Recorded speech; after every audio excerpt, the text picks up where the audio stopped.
Good morning, dear learners. This is Miss Preeti Narwal. Welcome to Narwal Study Point. वो आज कल की class में हम लोगों ने डिस्कस किया था लाइफलाइंस ऑफ नेशनल इकोनॉमी का सेकंड पार्ट। आज हम लोग करने वाले हैं थर्ड पार्ट। इसमें हम लोग डिस्कस करेंगे 3 topic mainly: communication, international trade and tourism. तो कम्युनिकेशन क्या होता है? संचार। इंटरनेशनल ट्रेड यानी अंतर्राष्ट्रीय व्यापार, और टूरिज़्म यानी कि पर्यटन। तो ये तीनों चीज़ें किस तरीके से हमारे देश की इकोनॉमी में भागीदार होती हैं, उसकी लाइफलाइन किस तरीके से बनती हैं, वो सब हम लोग पढ़ेंगे। संचार क्या होता है? संचार पारस्परिक रूप से समझे जाने वाले संकेतों। पारस्परिक क्या होता है? एक दूसरे के। तो पारस्परिक रूप से यानी आपस में जो संचार है उसमें समझे जाने वाले संकेत हो सकते हैं वो। अब संकेत संचार का रूप कैसे है? जैसे हम लोग देखते हैं कि जो हमारे ट्रैफिक हवलदार होते हैं, ट्रैफिक पुलिस जो होती है, वो क्या है, बोल करके थोड़ी अपनी बात बताते हैं। वो लोग संकेतों के ज़रिए अपनी बात समझाते हैं और पूरे के पूरे ट्रैफिक को हैंडल करते हैं। तो ये भी एक टाइप का कम्युनिकेशन है। तो इसमें क्या होता है? पारस्परिक रूप से समझे जाने वाले। पारस्परिक यानी दोनों को समझ आना चाहिए। जो संकेत वो दे रहा है वो सामने वाले ड्राइवर को भी समझ आना चाहिए। तो इसीलिए क्या है? पारस्परिक रूप से समझे जाने वाले संकेतों और लाक्षणिक नियमों। लाक्षणिक नियमों कैसे? जो हम बोल रहे हैं उसका कोई रूल होना चाहिए, नियम होना चाहिए। जैसे कि हम लोग जो भी बोलते हैं वो सब्जेक्ट, मतलब सेंटेंस फॉर्मेशन होता है हमारा, subject plus verb plus object. ये आप लोग ग्रामर में भी पढ़ते हो। इसमें क्या होता है? सब्जेक्ट होना ज़रूरी है। जो बात हम बोल रहे हैं उसमें सब्जेक्ट क्या होता है? जो काम करता है वो। वर्ब यानी काम कुछ होना चाहिए, एक्शन होना चाहिए। और ऑब्जेक्ट में क्या आता है? जिस पर काम होता है। तो ये तीनों चीज़ें क्या होती हैं? सेंटेंस फॉर्म होता है इससे। ये रूल है हमारा। तो नियम होना चाहिए। जो भी हम बोल रहे हैं एक स्पेसिफिक मीनिंग उसका निकलना चाहिए।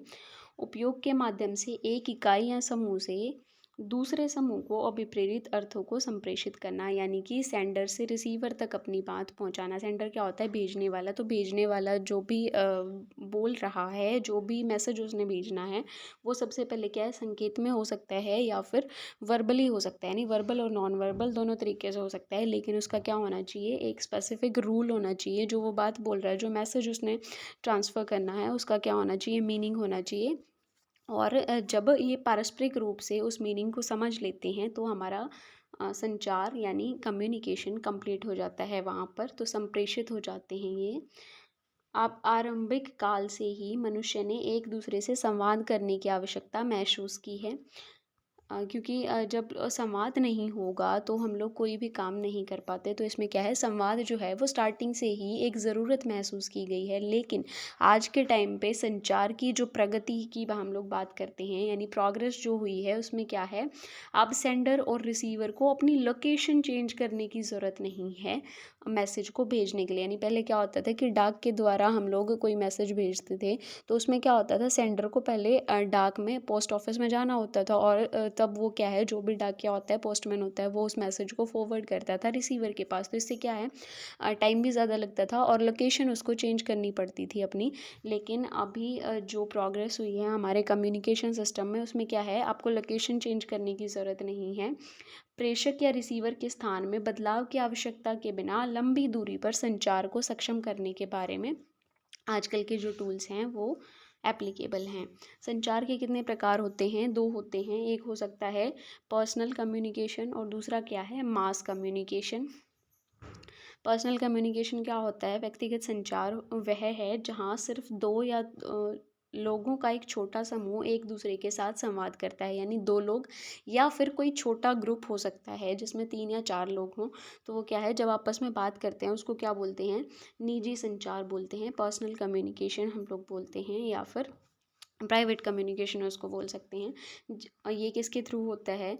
व्यक्तिगत पत्र, ईमेल और फ़ोन कॉल व्यक्तिगत संचार के उदाहरण हैं। जनसंचार यानी मास मीडिया या फिर मास कम्युनिकेशन। ये क्या है? एक बड़े लेवल पर जब हम लोग अपनी बात रखते हैं तो उसको क्या बोलते हैं? जनसंचार बोलते हैं। इसमें भौगोलिक क्षेत्रों में फैले हुए लोगों की अनिश्चित संख्या को संदर्भित मैसेज है। यानी कि एक ऐसा मैसेज, एक ऐसी इन्फॉर्मेशन जो अनिश्चित संख्या को संदर्भित करती हो। इसका एग्जाम्पल होगा हमारा रेडियो, टेलीविज़न, सिनेमा, समाचार पत्र, पत्रिकाएं और इंटरनेट। इन पर जो भी सूचना दी जाती है वो निजी संचार नहीं होगा, वो होगा हमारा जनसंचार, क्योंकि ये भौगोलिक क्षेत्र में फैले लोगों की अनिश्चित संख्या में होता है, यानी अलग अलग जगह पर लोग जो हैं वो रेडियो सुन रहे होंगे, टेलीविज़न देख रहे होंगे, तो क्या है, बहुत सारे लोगों तक वो इन्फॉर्मेशन जाती है, इसलिए इसको क्या बोला जाता है, जनसंचार बोला जाता है। भारत में जनसंचार के प्रमुख साधन हैं निजी संचार के लिए कार्ड और लिफाफे। फर्स्ट ऑर्डर की हमारी मेल मानी जाती है। सेकंड ऑर्डर में आती हैं पुस्तक, पैकेट, पंजीकृत समाचार पत्र, पंजीकृत यानी रजिस्टर्ड जो भी न्यूज़पेपर हैं। बड़े कस्बों और शहरों में मेल की त्वरित डिलीवरी की सुविधा के लिए अभी 6 मेल चैनल शुरू किए गए हैं। भारत के पास एशिया का सबसे बड़ा दूरसंचार नेटवर्क है। नेक्स्ट हमारे जनसंचार के कौन कौन से साधन हैं। समाचार पत्र लगभग 100 भाषाओं और बोलियों में प्रकाशित होती हैं। भारत के अंदर 100 भाषाओं में यानी 100 लैंग्वेज में जो हैं वो न्यूज़पेपर्स आते हैं, और बोलियों में ये अखबार जो हैं, ये समाचार पत्र जो हैं वो प्रकाशित किए जाते हैं। मनोरंजन के साथ साथ यह विभिन्न राष्ट्रीय कार्यक्रमों और नीतियों के बारे में लोगों को जागरूकता प्रदान करते हैं। यानी जो ये न्यूज़पेपर हैं या फिर जो भी हमारे कम्युनिकेशन के मीडियम हैं, इनसे सिर्फ एंटरटेनमेंट नहीं होता, इनमें क्या है, कार्यक्रमों और नीतियों के बारे में भी लोगों को सूचित किया जाता है। केंद्रीय फिल्म प्रमाणन बोर्ड भारतीय और विदेशी दोनों फिल्मों को प्रमाणित करने का अधिकार रखता है। ऑल इंडिया रेडियो AIR के बारे में आप लोग जानते होंगे। आकाशवाणी, ये भी क्या है, जनसंचार का एक एग्जाम्पल है। क्षेत्रीय और स्थानीय भाषाओं में कार्यक्रमों की एक सत्यता प्रसारित करता है ऑल इंडिया रेडियो। अब जनसंचार के लाभ क्या हैं, यानी इतने बड़े मास लेवल पर जब इन्फॉर्मेशन लोगों को दी जाती है तो उसके फ़ायदे क्या क्या होते हैं हमारे पास। तो जनसंचार मनोरंजन प्रदान करता है, एंटरटेनमेंट का पर्पज़ तो इसका होता ही है, लेकिन साथ के साथ ये क्या है, राष्ट्रीय कार्यक्रमों और नीतियों के बारे में लोगों के अंदर अवेयरनेस क्रिएट करता है। यह ज्ञान का प्रसार करता है, यानी नॉलेज को जो है वो लोगों तक पहुंचाता है, फैलाता है। यह है मनोरंजन। अब ज्ञान का प्रसार कैसे है, हम लोग इंटरनेट के थ्रू जुड़े हुए हैं अपनी क्लास में, तो ये क्या है, ज्ञान का प्रसार हो रहा है, किसके थ्रू, मास मीडिया के थ्रू या फिर मास कम्युनिकेशन के थ्रू। तो ये भी क्या है, ज्ञान का प्रसार है। It is just because of communication, mass communication. यह है मनोरंजन, शैक्षिक से लेकर खेल आदि विभिन्न प्रकार के कार्यक्रमों का प्रसारण करता है, यानी इसमें अलग अलग प्रोग्राम्स जो हैं वो होते हैं। दूरदर्शन भारत का राष्ट्रीय टेलीविज़न चैनल, राष्ट्रीय संदेश का माध्यम है और दुनिया के सबसे बड़े स्थलीय नेटवर्क में से एक है। दूरदर्शन यानी दूरसंचार के जो भी हमारे माध्यम हैं वो क्या हैं, स्थलीय नेटवर्क हैं। अभी नेक्स्ट टॉपिक कम्युनिकेशन हमारे यहाँ पर कंप्लीट होता है। कम्युनिकेशन में हमने बेसिकली उसकी डेफिनेशन पता होनी चाहिए, और 2 टाइप का जो कम्युनिकेशन हमने पढ़ा, निजी संचार और जनसंचार, उसके बारे में पता होना चाहिए कि कौन कौन से उसमें इंस्ट्रूमेंट्स यूज़ होते हैं उन संचार को कंप्लीट करने के लिए, और क्या क्या उसके फ़ायदे होते हैं, ये सब हमने कम्युनिकेशन वाले टॉपिक में पढ़ा। नेक्स्ट टॉपिक है हमारा व्यापार। तो व्यापार क्या होता है, 2 पक्षों जैसे लोगों, राज्यों और देशों के बीच वस्तुओं के आदान प्रदान को व्यापार कहते हैं। सिर्फ वस्तुओं के आदान प्रदान को व्यापार नहीं कहते, हम लोग क्या बोलेंगे, 2 पक्षों के बीच में जब वस्तुओं का आदान प्रदान होगा उसको क्या बोला जाता है, व्यापार बोला जाता है। और अंतर्राष्ट्रीय व्यापार क्या होगा, जब 2 या 2 से अधिक देशों के बीच व्यापार हो उसको क्या बोलेंगे, अंतर्राष्ट्रीय व्यापार। और भारत का 95% व्यापार जो है वो समुद्र के द्वारा होता है। अंतर्राष्ट्रीय व्यापार और स्थानीय व्यापार में क्या अंतर होता है, तो वो आप इस टेबल के जरिए समझ सकते हो। अंतर्राष्ट्रीय व्यापार और स्थानीय व्यापार में बेसिकली डिफरेंस क्या होता है, अंतर्राष्ट्रीय व्यापार 2 देशों के बीच ले जाया जाता है, जबकि स्थानीय व्यापार, नाम से पता चल रहा है, लोकल जब ट्रेड होता है तो उसमें क्या होगा, हमारे गांव या कस्बों शहरों में ले जाया जाएगा, यानी सामान का जो आयात निर्यात है वो सिर्फ गांव कस्बों शहरों अपने ही देश के अंदर होगा, अपने ही लोकल एरियाज़ में होगा, उसको क्या बोलेंगे, स्थानिक व्यापार। और जब 2 देशों के बीच होगा उसको क्या बोलेंगे, अंतर्राष्ट्रीय व्यापार। अब अंतर्राष्ट्रीय व्यापार है, 2 देशों के बीच हो रहा है तो बड़े पैमाने पर होगा, ये क्या है, छोटे पैमाने पर होता है। विदेशी मुद्रा का आदान प्रदान होता है। विदेशी मुद्रा का आदान प्रदान कैसे होगा कि दूसरे देश की कोई करेंसी अलग होगी, हमारे देश की करेंसी अलग है, तो उससे क्या है, मुद्रा जो है वो एक्सचेंज होंगी, करेंसी उसी देश में रहती है। अभी स्थानीय व्यापार है, हमारे यहाँ की करेंसी भी वही है, रोहतक डिस्ट्रिक्ट की भी करेंसी वही है, गोहाना की भी वही है, या फिर आपकी झज्जर की वही है। तो यही है, मतलब कहीं किसी भी एरिया की ले लो, हमारे देश के अंदर जब होगा तो करेंसी सेम रहेगी, लेकिन जब दूसरे देश के साथ हम व्यापार करते हैं तो उसमें क्या होता है, करेंसी एक्सचेंज होती है, विदेशी मुद्रा जो है वो देश में आती है। समस्त जन कल्याण के लिए आवश्यकताओं की पूर्ति करते हैं, यानी संपूर्ण दुनिया से स्थानीय लोगों की ज़रूरतों को पूरा करते हैं। यानी जब स्थानीय व्यापार होगा तो जो लोगों की ज़रूरत है मेनली वो ही पूरी होती है इस व्यापार से। इसका मकसद कोई भी हमारी आर्थिक विकास का नहीं होता है।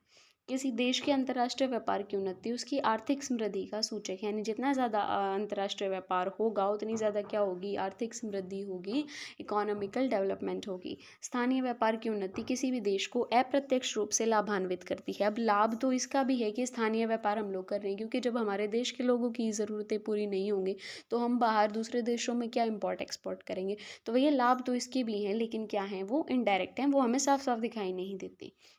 नेक्स्ट हमारा आर्थिक बैरोमीटर क्या होता है।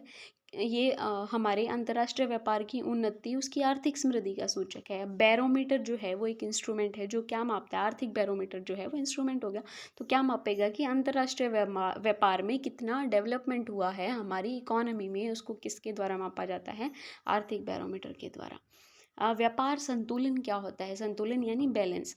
ट्रेड बैलेंस क्या है, निर्यात और आयात व्यापार के दो घटक हैं, यानी दो कंपोनेंट होते हैं ट्रेड के, या तो निर्यात और दूसरा क्या है, आयात।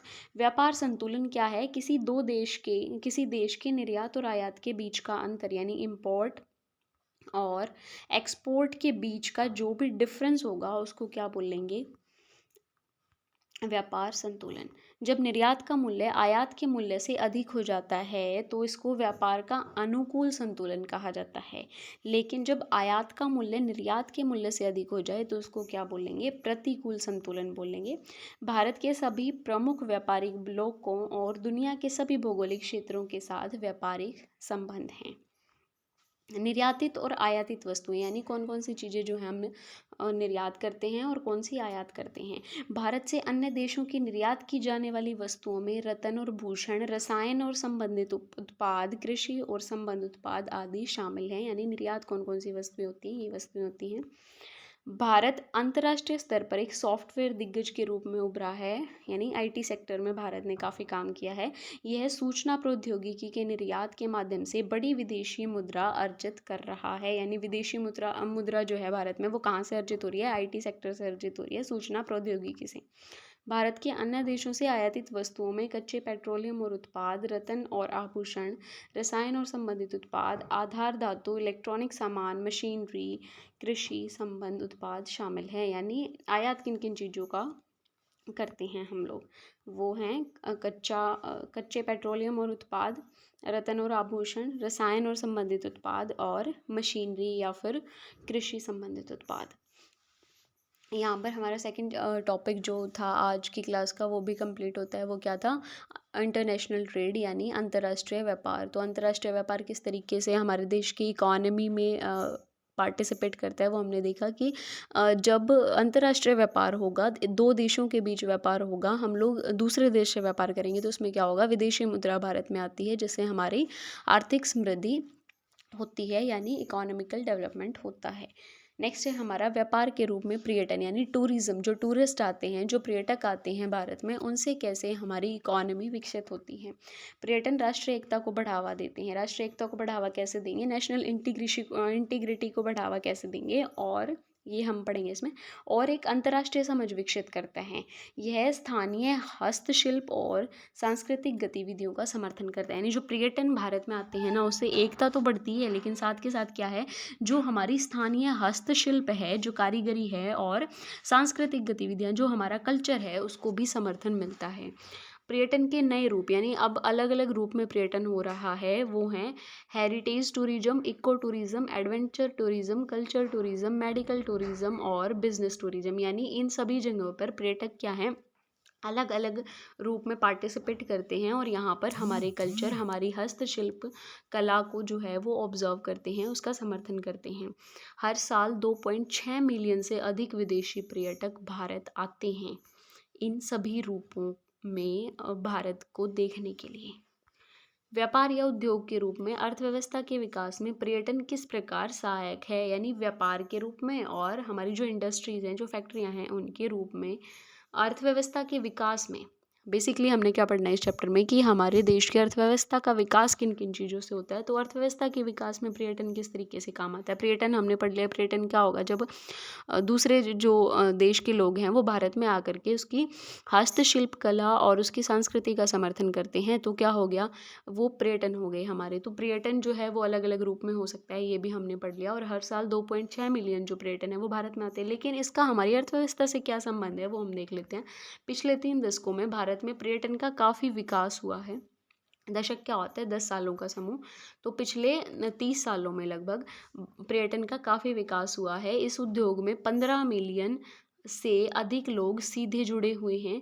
पर्यटन राष्ट्रीय एकता को भी बढ़ावा देता है। यह हमारी संस्कृति और विरासत के बारे में अंतर्राष्ट्रीय समझ के विकास में भी मदद करता है। अभी आपने देखा होगा, करंट में चल रहा है कि रशिया वाले लोग क्या हैं, भगवत गीता जो है वो पढ़ रहे हैं, उसका अनुसरण कर रहे हैं और उसी तरह की जो कॉस्ट्यूम है वो वियर कर रहे हैं। तो इससे क्या है, हमारी जो संस्कृति है, हमारी विरासत है, वो उसकी अंतर्राष्ट्रीय समझ हो रही है, यानी इंटरनेशनल लेवल पर लोग हमारे धर्म को समझ रहे हैं।